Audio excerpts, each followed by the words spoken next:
Hi all and welcome. Thank you so much for joining us for another session of Gentle Chair Yoga with Keith Beasley.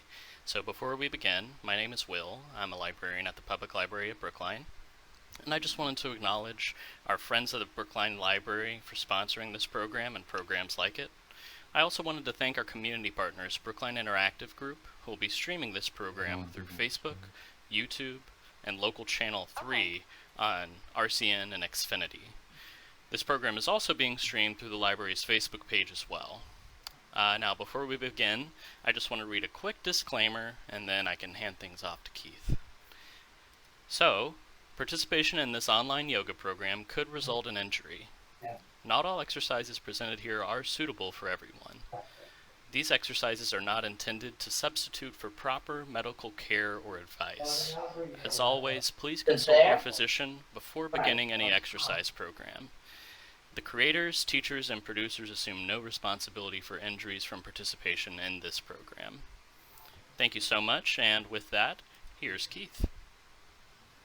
Hi, good morning. So welcome to yoga. So let's begin in seated mountain pose. So mountain pose in yoga is a foundational pose, and it really means that it forms the basis of so many other things that we do, in particular, the alignment of the body, alignment of the spine, and also extension of the spine. So we're going to start with that in combination with the breath. So it's really probably the two most important things. So we call this hatha yoga. Now, hatha means, it's translated a lot of different ways, but it really means physical yoga. So it's only really one aspect. It's the more of the postures and the breath exercises, although usually the breath we refer to as pranayama, but it's only one part of yoga. And we could talk a long time about the history of yoga and all the 8 limbs of yoga and that kind of thing, but it would take up the rest of the class, and we don't want to we wouldn't have any time for anything else. So we're going to focus on hatha yoga and good posture and good breathing. So if there's anything that you take away from this class, it's that good posture and good breathing make us feel better. They make our body work better, and which means that just sitting up nice and tall can have a positive effect on us. And that's actually been shown in studies psychologically. People who are, when people feel better, they sit up and they stand up nice and tall. They lift the heart. I'm going to turn sideways so you can see a little better. So like this, notice my heart is lifted. And my belly is going out with the breath. And that psychological effect, it works both ways. When maybe we're not feeling as positive as we might want, just by having better posture, by really lifting up and opening the heart, it makes us feel better. So the posture makes us feel better, and feeling better makes better posture. So let's go ahead, and if you want, you can close your eyes for a moment. You can even rest your hand on your belly. And you can rest the other hand, if you want, right on where your heart is. So you can feel the torso going in and out with the breath. So as I breathe in, my hands begin to move away, the hand on my belly first, and then the hand on my heart. And then as I exhale, the hand on my heart sinks back, and then the hand on my belly goes back. We also refer to this type of breathing as diaphragmatic breathing or belly breathing. When we engage the diaphragm, it's that large muscle. You can't really see it. It's kind of perpendicular to the belly. That's the muscle that when it moves down, when the lungs fill and it moves down, it pushes everything that's down below here, the intestines, all the internal organs, they gently move out. And then as we exhale, as the diaphragm goes back up, all the organs gently come back into place. And that's actually very beneficial because that movement helps to stimulate, especially our digestion and elimination system. Our digestion and elimination system. So it helps with that.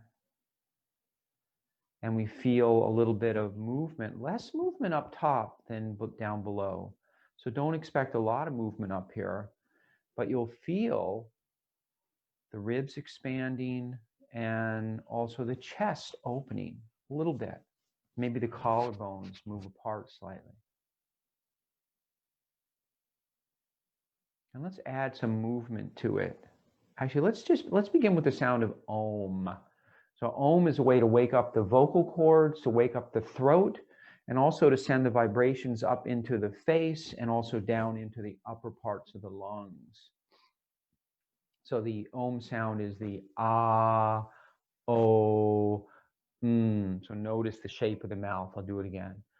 Ah, o, So see if you can even exaggerate a little bit. Very good for the facial muscles, which we often don't pay much attention to.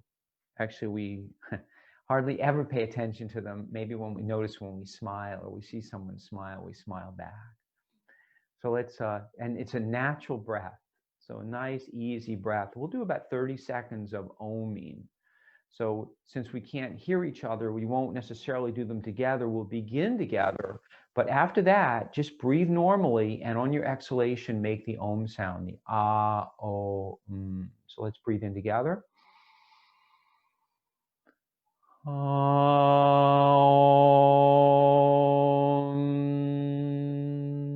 Relaxing the face and the eyes.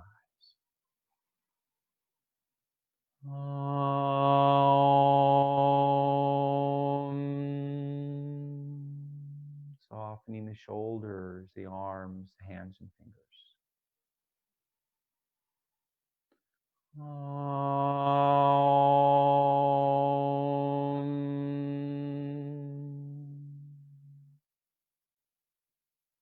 One last time.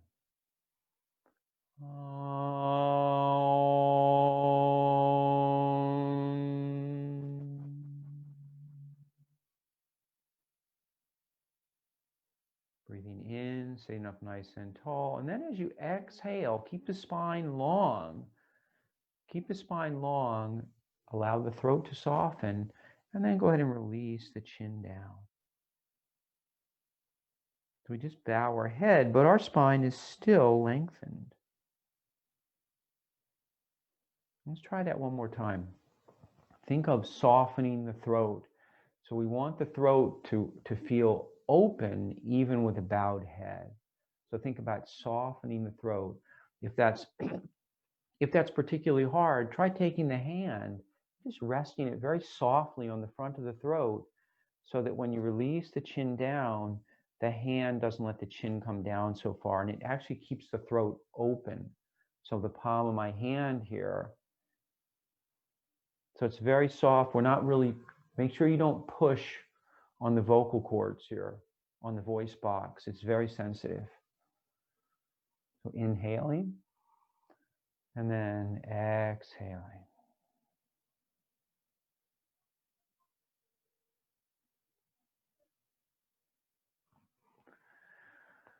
And then inhale, sit up nice and tall, and take a few breaths. So it's a little cooler today, so notice that I'm ready for that. I have my socks on. It's not even winter yet. I do have the window open slightly because the fresh air is nice. But we're going to do a little bit more warming up here. Going slightly faster with the breathing, not fast breathing. So this is sort of slow.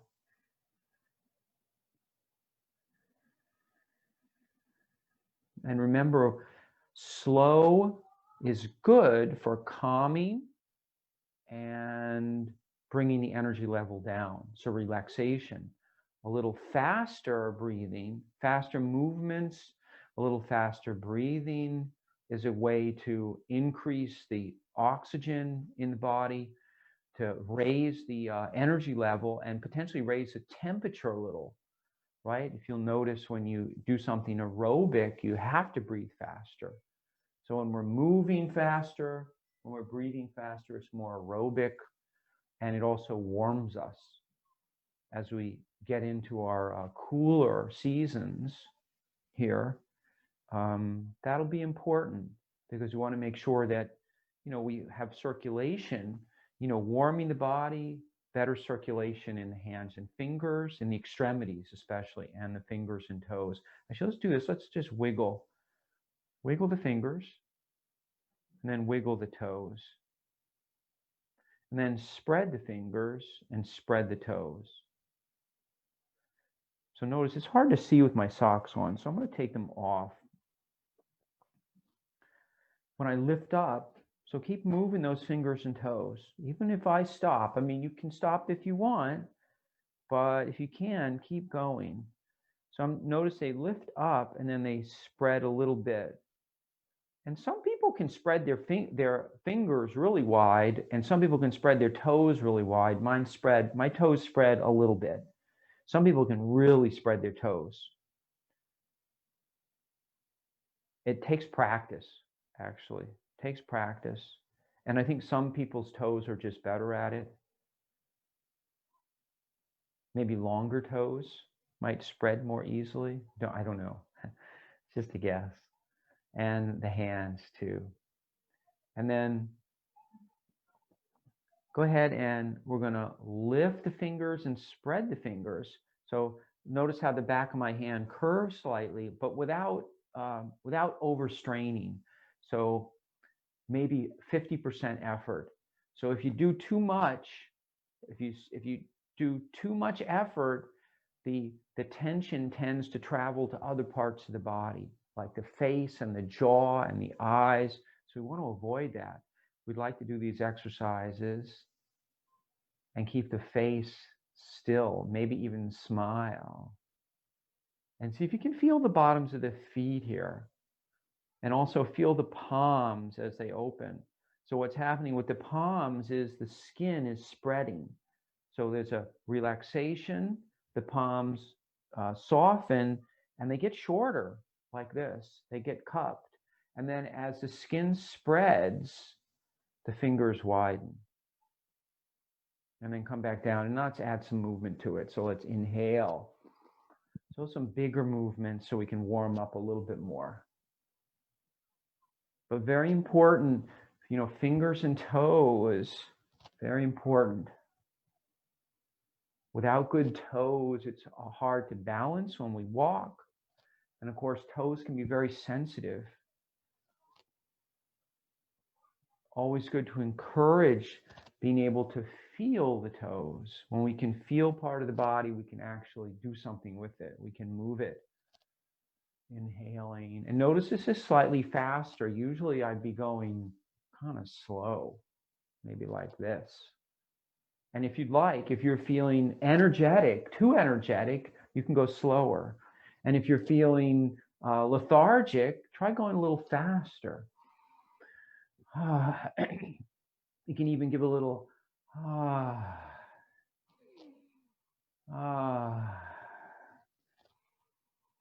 The heart's lifting up as I breathe in, and then come back and rest for a moment. We're going to go back the other way. Drop the hands, palms come up as I inhale. And you might notice that my chin is lifting up and down a little. So I'm not trying to do that. It's kind of natural. When you lift the heart, the chin wants to lift up a little bit. And this is a good time. You might try closing the eyes here, so you can really focus the attention inward, not distracted by anything you see. A couple more.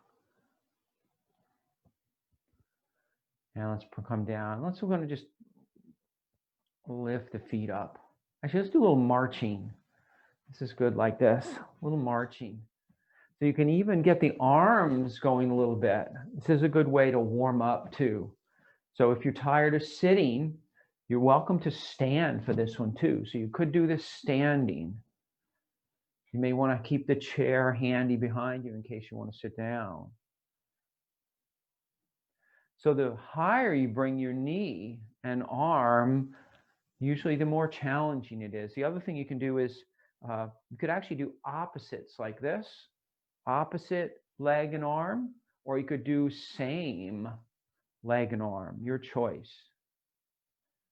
It's, I don't know if it's more interesting, but it's interesting to try both. Interesting to try both.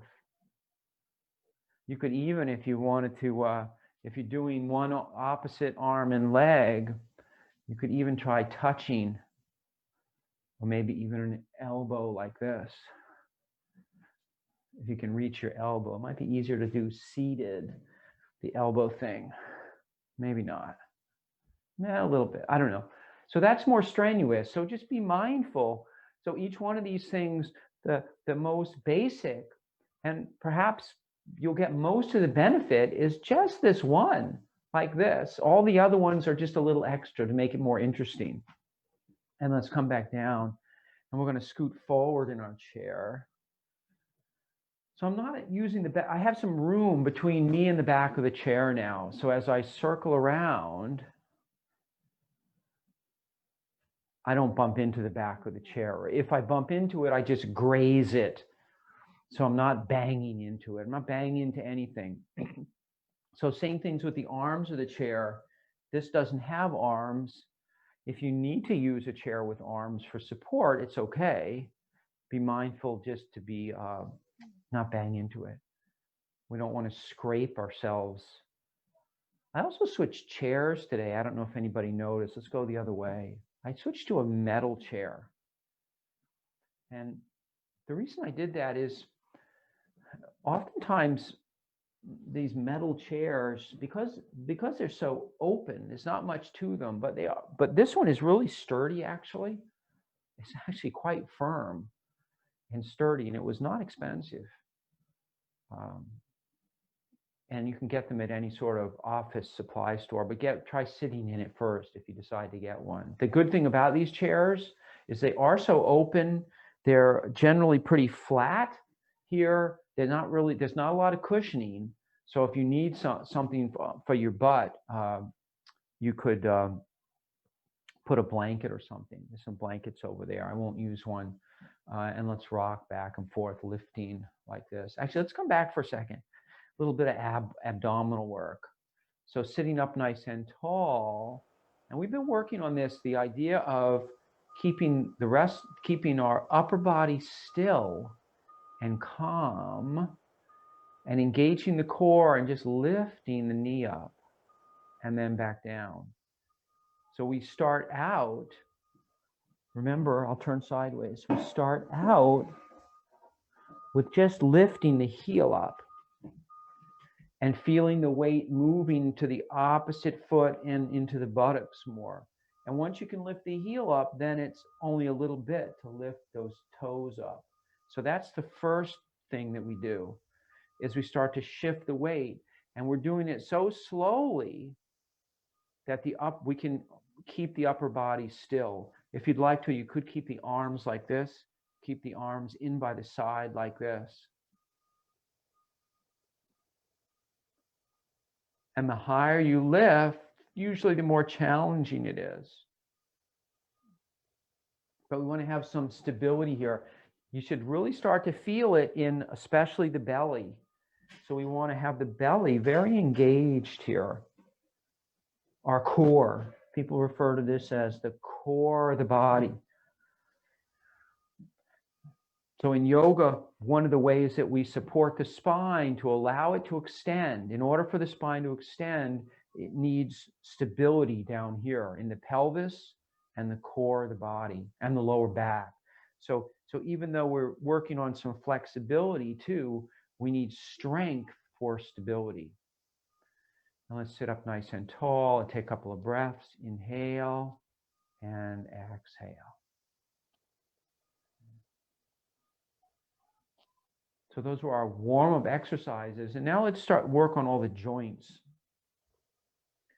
A little bit more important when it's cold out.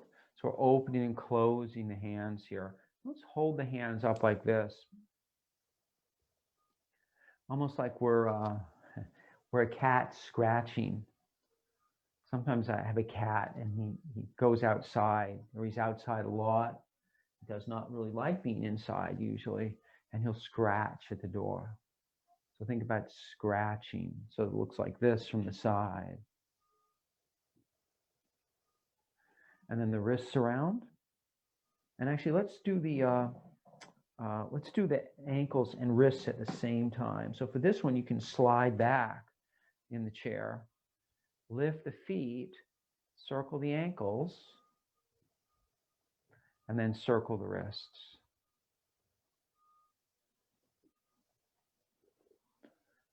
And I'm using the back of the chair here for support. So you don't have to. It's harder though to not use it, especially when you get both feet off the floor. It's really hard to keep the spine extended without the back of the chair. I can't really do it very well. So, but if your core is strong enough, you may be able to. And we're going to go back the other way now. See if you can keep them in sync so that the fingers and the toes are pointing in the same direction as they go around. Let's try it one more time the other way. This becomes like a meditation as we focus in on the timing, keeping the fingers and toes together and going slowly, and remembering to breathe. Remember to breathe. Don't hold the breath. We will probably never hold the breath in this class. People think of yoga, some breathing exercises in yoga as holding the breath, and there are some, but they're very uncommon. And oftentimes the holding the breath is associated with more of a relaxing the breath so that you don't even need to breathe. But that's kind of different. We're not going to do that today. We're going to lift up the feet and extend the legs. So if you need to, adjust yourself in the chair so that you've got that good posture, that good feeling, that lifting of the heart. And as you lift the foot up, lift the spine up too. Lift the chest up at the same time. And you'll find that the two they pull on each other a little bit. So it may be a little bit harder to extend the leg as you lift the spine up. And that's not surprising because all the muscles are interconnected in the body by a system of fascia. And those are the coverings on the muscles.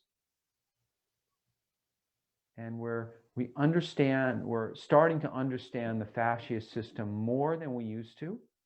People used to actually not think anything about it at all, but they're recognizing that the fascia can also limit the mobility of the muscles. The fascia are like, if you some cuts of meat have like almost like not a skin but a membrane on them. So that's the same idea. It's this covering on the muscles.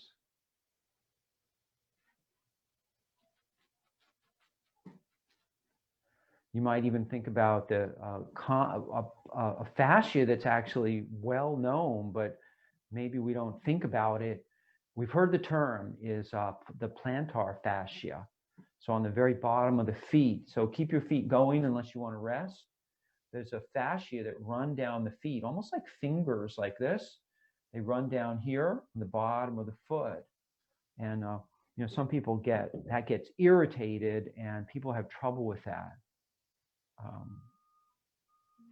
If you've ever had plantar fasciitis, it's when it gets inflamed.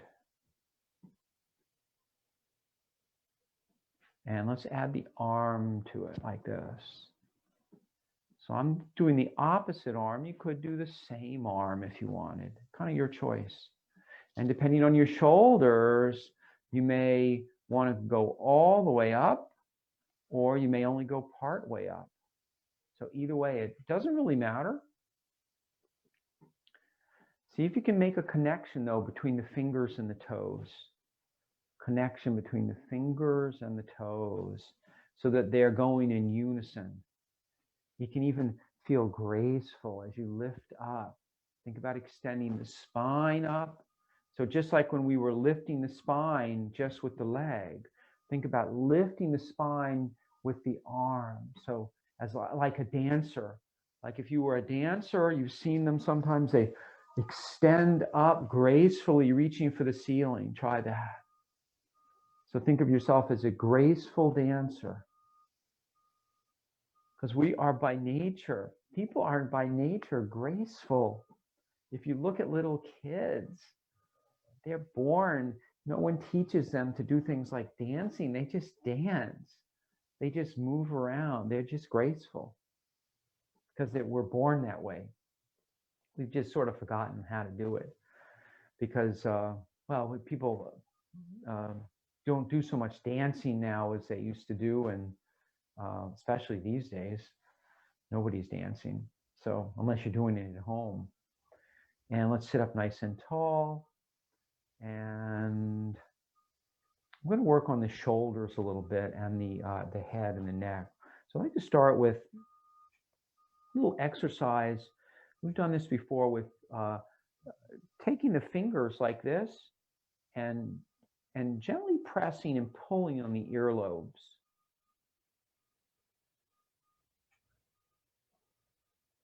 So there's a connection between the fascia on the ears go down to the neck, and it can make the neck slightly easier to turn. And this also in Chinese medicine, they talk about this being good for your heart. So this doesn't hurt. I'm not hurting myself when I do this. I gently squeeze and then pull, kind of like, Mickey Mouse, right? Like you have big mouse ears. And then they spring back, kind of let them go. And they spring back. And let's do the neck. So lifting the chin up and down.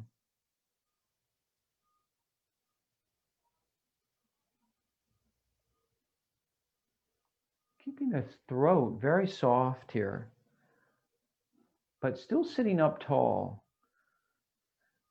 So see if when you lift the chin up, if you can sit up a little taller and breathe in on the way up, and then exhale on the way down, and in and out. And this is a place where if you have something to put between your knees, block or a rolled up towel, really a cushion, anything, it's a nice way to engage these inner thigh muscles, the adductors.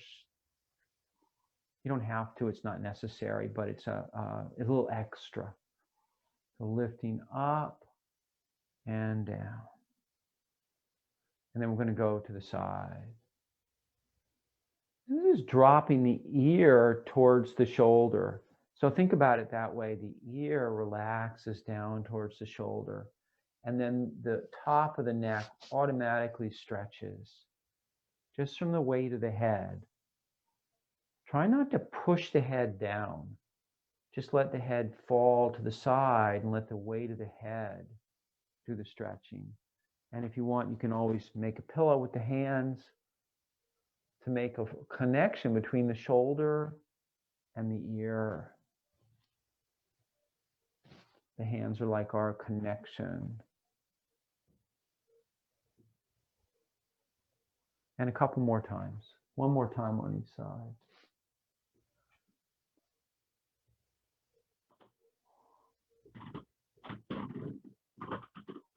We'll come back up and then we'll turn side to side like this. Let's swing one hand back and forth.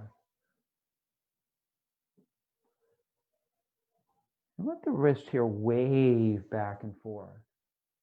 So notice that when my hand is going backwards, like a backhand in tennis, my wrist is slightly bent like this. And then when I go back the other way, my wrist is bent back like this.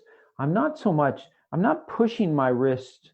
I'm not forcing my hand one way or the other. I'm just sort of letting it bend with the movement. A little bit like this movement, right? This natural movement, the wrist tends to bend down. So see if you can find that natural. Let's try the other side now.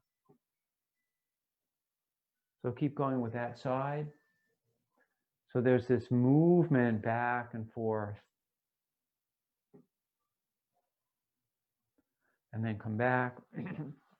And let's do some circling. So we're going to hold both hands out like this. I'm going to start with some small circles. And then start to make them a little larger. Notice the hands are right in front of me. And the elbows are bent, the shoulders are relaxed. And I start to make them a little bigger. I only go so far, the size, I only go so far as my shoulders feel comfortable. So if I start to make bigger circles, my hands are going up higher, but my shoulders bother me, I'm going too far. But if your shoulders feel great, you can go big, giant circles if you want. And now we're going to start to make the circles go a little. Actually, let's go the other way. Change directions here. A good place to change directions. And now begin to make the circles a little smaller. See if you can keep that spiral going. So imagine instead of just a circle, you're spiraling in. Try to visualize the shape of the spiral going in and getting smaller until you finally get to the middle and you get a very small circle. And then we stop. We're going to hold the arms out and bring the arms out to the side and then cross like this.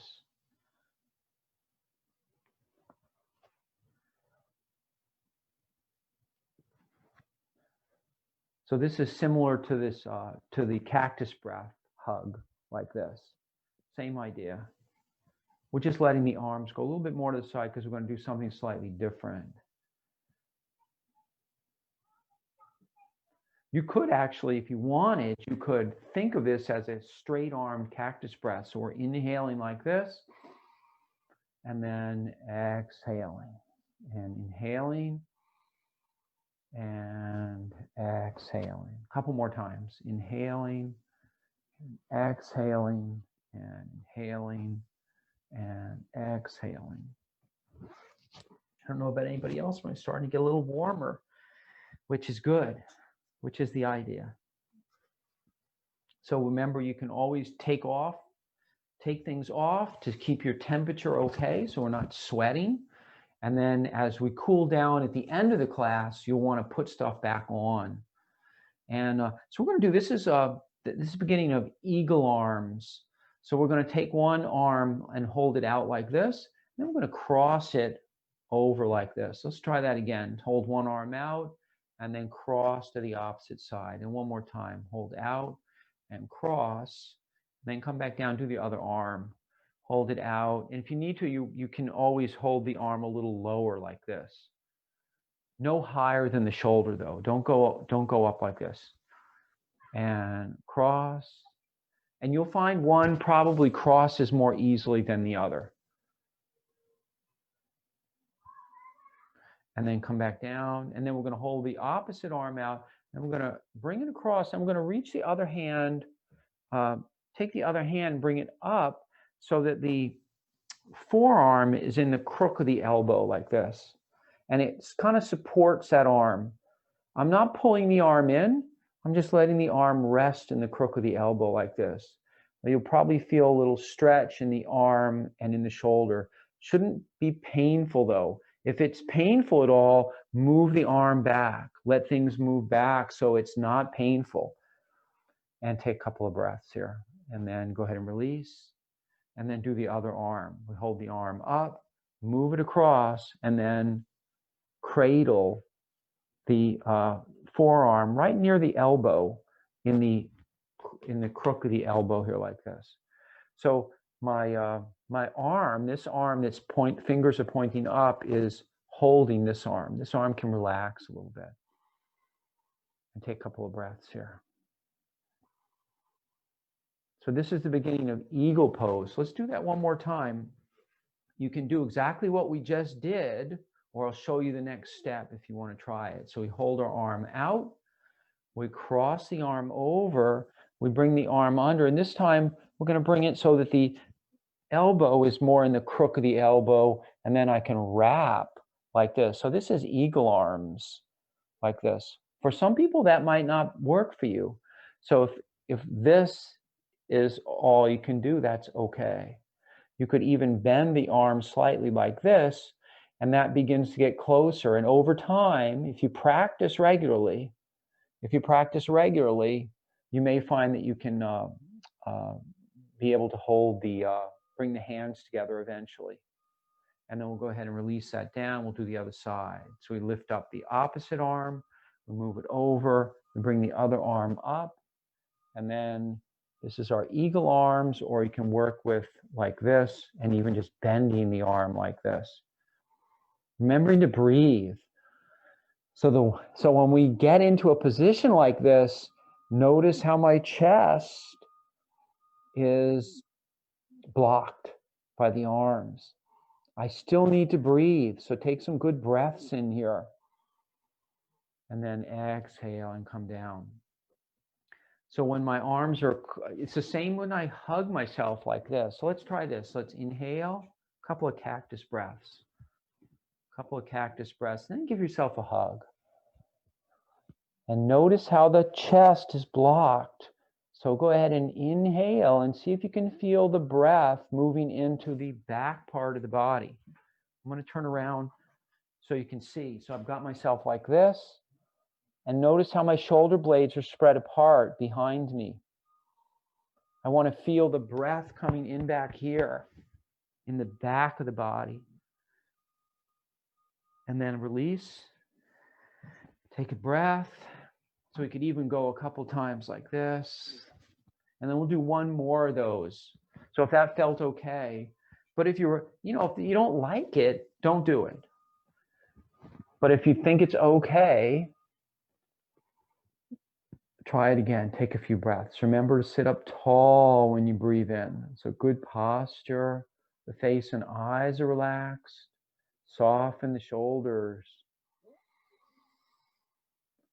And then release down. So by closing off the front, we encourage the breath more in the back of the body.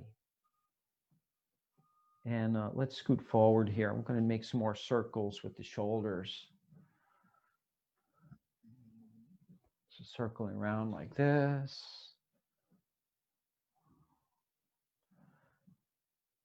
And then the opposite way. And sitting up nice and tall. And now we're going to circle the neck around. So we can finish our neck movements of the neck. Remembering not to drop the head too far back. We want to keep the back of the neck open. We don't want to over compress it. Now let's go back the other way.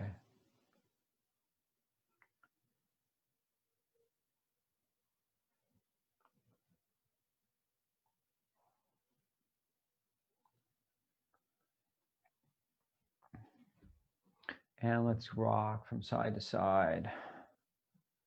So lifting one foot up. I'm going to do a little bit more ab work here.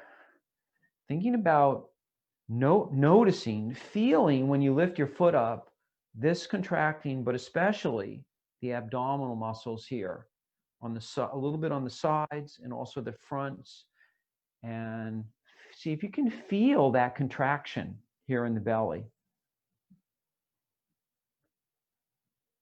When we can begin to feel what our muscles are doing, we get better control over them, and we're better able to strengthen them and get them to do what we want. And that's a good thing, getting our muscles to do what we tell them to do. So if anybody has a dog, you want your dog to do what you tell it to do. It often doesn't. but it needs training. And if you train your dog or you train your muscles, they work a lot better. They do require work, though, and can be a lot of patience too, especially as we get older. It doesn't come as easily.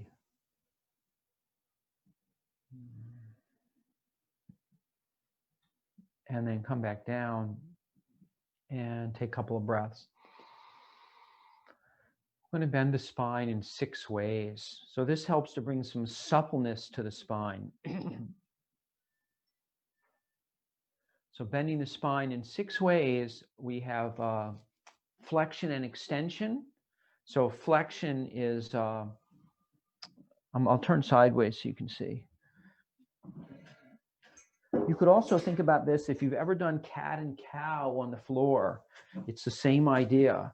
So if I was on the floor, like if the floor was right here, and I put my hands out, let's even try this. This is our seated cat and cow, 90 degrees to the floor. Put your hands out as if they were on the floor. And then I'm going to inhale, and I'm going to lift my heart forward. So notice there's a slight curve going in the back. And then I'm going to exhale, and there's a little bit of rounding in the back. So I'm going to inhale and exhale. And whenever you're ready, you can bring the hands down to the knees and straighten the arms here. So keep the same movement in the spine, but the arms are at a slightly different, instead of the arms being straight like this, they're down, resting, they're holding the knees. So my arms are actually supporting my shoulders here, and my arms are relatively straight as I inhale and lift, exhale, round. You might notice that the pelvis is tipping slightly back and forth, and that the chin is lifting up and down. This would be the same as in cat and cow. This is another one where if you have a block, you could put a block between the thighs as a way to engage the inner thigh muscles. That also helps to engage the buttock muscles a little bit. When we engage the inner thighs, there's a ripple effect, and sometimes we get a little bit more going in the pelvic area. The core muscles engage a little bit more. You could even, if you don't have a block, this is good actually. If you don't have a block, take your hands like this and keep making a fist like this. Bring them together and make them firm, but without, there's not overly tensed, just enough to be able to squeeze the legs without deforming the hands. So I'm keeping my hands firm and squeezing gently as I lift. And notice we talked about the arms being straight or being still, and notice the arms aren't moving now. Depending on the length of your arms, if you have long arms, you may be able to reach your hands all the way out where the knees are. If you have shorter arms, you may want to have them in closer to the groin. So we still want to be able to sit up tall when we inhale. And then, so that's bending the spine. Flexion. So flexion is this slight back bending like this. This is a flexion of the spine. And this is extension of the spine. This is flexion, this rounding. And then we're going to do a lateral extension. So we're going to bring the hands like this, and we're going to start just by leaning a little bit. And then as you lean, lift up towards the sky. Notice I'm reaching up towards the ceiling. I'm not going to the side yet. I'm reaching up like this first to build length between the hip and the fingertips.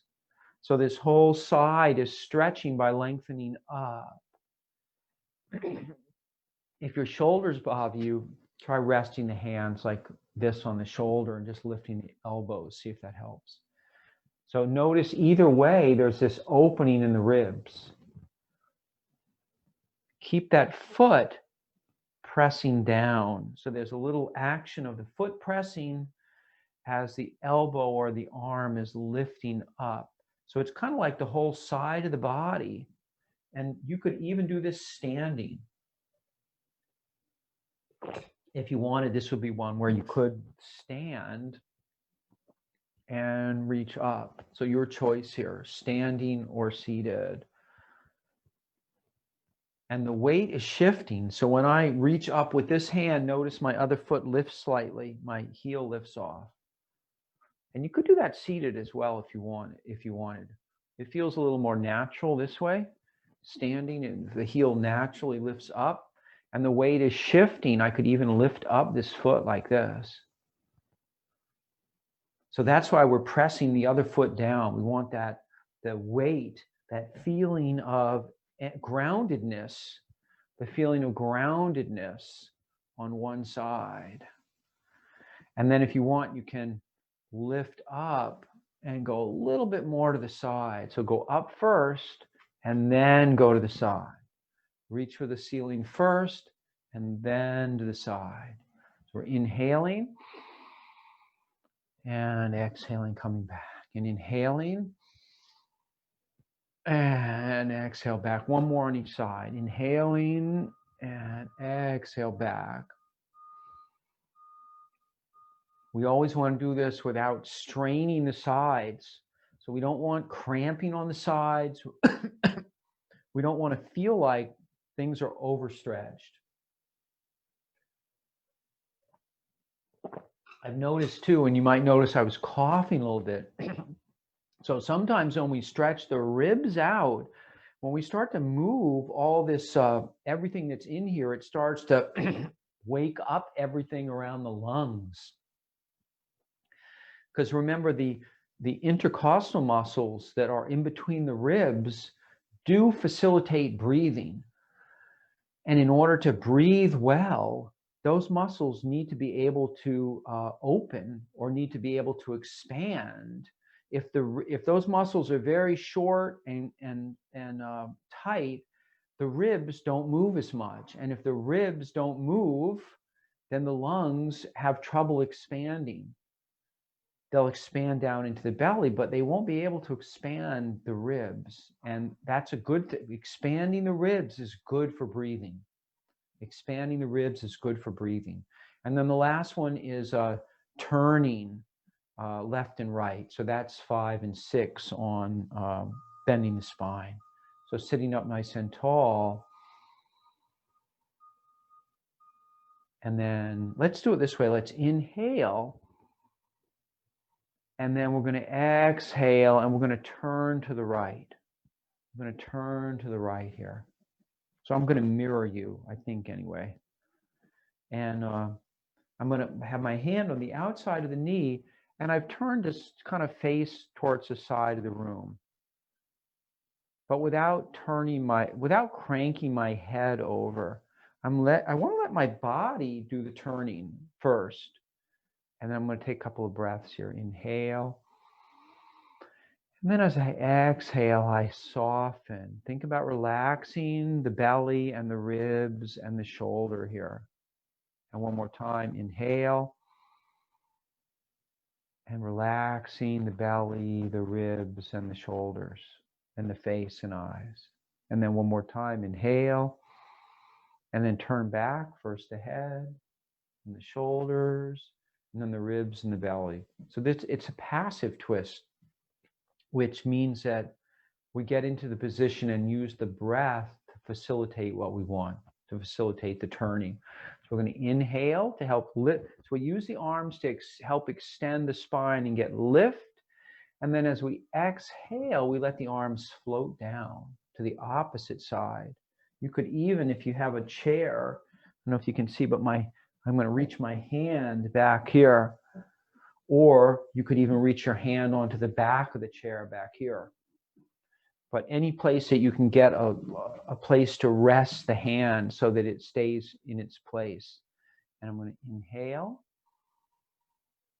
and exhale. Soften the ribs and the belly and the shoulder. And again, inhale.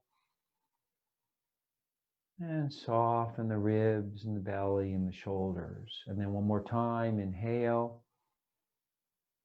And then exhale, turn back. First the head, then the shoulders, then the ribs, then the belly. And then a little counter twist just to the other side. Just turn opposite for a moment and come back.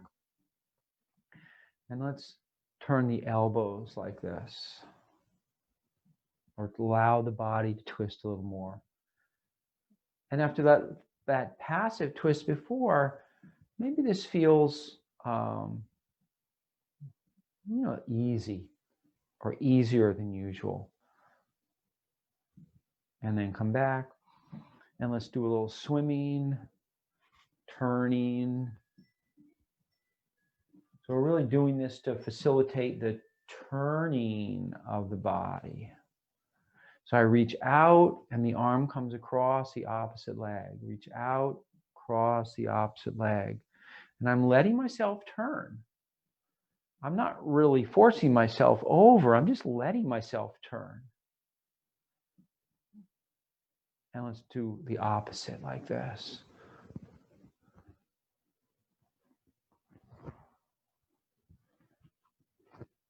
Not too much opening of the shoulder here. Just a little bit. The hand is kind of almost like I'm wiping my brow here with my hand like this. If I had hair, I would say I'm moving the hair back out of my eyes, but I don't usually have that trouble. I am trying to grow my hair a little bit. I don't know if anybody can see, but it's. I have been to the barber once since the beginning of our COVID, so it looks a little better than it did. And I'm going to sit up nice and tall and take a couple of breaths. And we're going to stand up. And we're going to do our balance pose. Remember, you have your chair. Feel free to use your chair. We're going to do tree pose today. Coming into mountain pose first. Mountain pose, we want to feel balanced on the feet. We bend the knees slightly. We straighten the legs as the thighs move back. So try it one more time. So it's a very slight bend in the knees. And then I press my thighs back to straighten the knees. That's going to lift the kneecaps up and help support the pelvis like this. And then the belly moves in slightly. So there's a firmness here, firmness in the buttocks, firmness here. So the core here, here, here, all firm, stabilizes the pelvis. So we stand up nice and tall and pat one leg like this. This is our straight leg. Press that foot firmly and then turn the opposite one out to begin. So see if you can tap the foot here, the toes for a moment. And then if you want, you can bring the sole on the inside of the calf. You're also welcome, if you want, you could bring the heel up into the groin on the inside of the thigh if that's accessible for you. And then we're going to add the arms. You're going to inhale. And if you need to touch down, feel free. See if you can find a drishti point, that point of concentration. Focus your gaze there. See if you can smile. See if you can keep some lightness. Feel like the pose is light. So it's not a chore. Trees are beautiful. And then go ahead and come on down. Do the other side. Actually, let's just swing the arms for a moment. So find some evenness now. Evenness in the feet, evenness in the shoulders and arms, and then come back to mountain pose. And bend the knees slightly, press the feet, press the thighs back, energize the quadriceps in the front, firm the buttocks up. Buttocks move together, firm the belly up. So this is our stability here. And then pat the opposite leg. Give it a pat. So this is the one that's firm, presses. We turn the opposite one out, standing up nice and tall. See if you can get a little taller here. And then if you're ready, you can bring the sole of the foot on the inside of the calf or even up onto the inner thigh. Don't put it on the knee, though. We don't want to press the knee out. It's not good for the knee joint. And then if you want, you can add the arms. Find your drishti point. Find your drishti point. Focus your attention. Remember to breathe. Feel some lightness. Feel some lightness, like you're going to take off, like you're going to grow up towards the sun, and then go ahead and come on down. Let's swing our arms.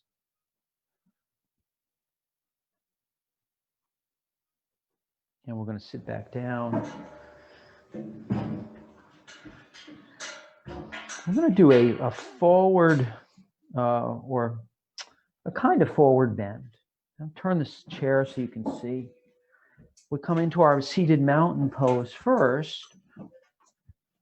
And then we're going to extend one leg out like this. And we're going to inhale and sit up nice and tall. And you may notice that you get a little stretch in the back of the leg just from sitting up, especially if you pull the toes back and flex the foot. And then we're going to inhale and we're going to fold, keeping the chest lifted. So my folding actually comes down where the hips are, like this. And you start to feel a stretch in the hamstring. So you don't want to overstretch, but you feel a gentle stretch there. And then we're going to inhale and come up, and we're going to switch sides. Extend the other leg, inhale, and then exhale, begin to fold. You could even walk that opposite foot out a little bit more if you need more support. So we don't want to fall off the chair, and we want to keep the heart lifted here. You could even work going in and out like this. That's always a nice way in any yoga pose. If you feel a little stiff, to go in and out a little bit, a couple of times. Sometimes that helps to soften things up a little bit. I'm going to come into our Shavasana. Oh, actually, let's do the arms. We're going to do a little cool down here. Inhaling like this and exhaling. So now might be a good time if you want to put on any additional clothing. We will start to cool off. And let's go back the other way. Think about sitting up tall here. Sitting up tall. And then bring the arms down, roll the shoulders up and back a couple of times. So we've been doing a couple things, or I should say we've been doing with Shavasana, we've been doing it so that we begin together and then we'll finish the class with the computer or whatever you're using just turned off. So you're able to continue your Shavasana practice beyond our class. So that it gives you an opportunity, if you wanted to, you could even do a 5 or 10 or 15 minute Shavasana, or really a meditation. You know, there's a fine line between Shavasana and meditation. They're really kind of the same. The emphasis in Shavasana is slightly different, but it is a form of meditation. So let's sit up nice and tall. So find a seated. So the way we're going to do it is that we will end at 11:30, and you can continue on with your Shavasana as long as you want, as long as you feel like it's useful. And we've already arranged it so that the broadcast will end precisely at 11:30. So let's go ahead and sit up nice and tall.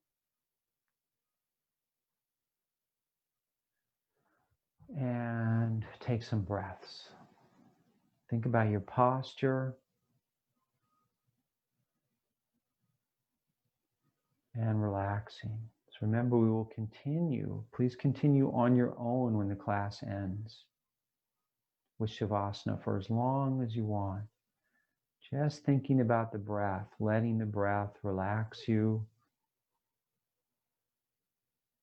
Keeping the breath soft. Keeping the eyes and face relaxed. And I'll see everyone next time.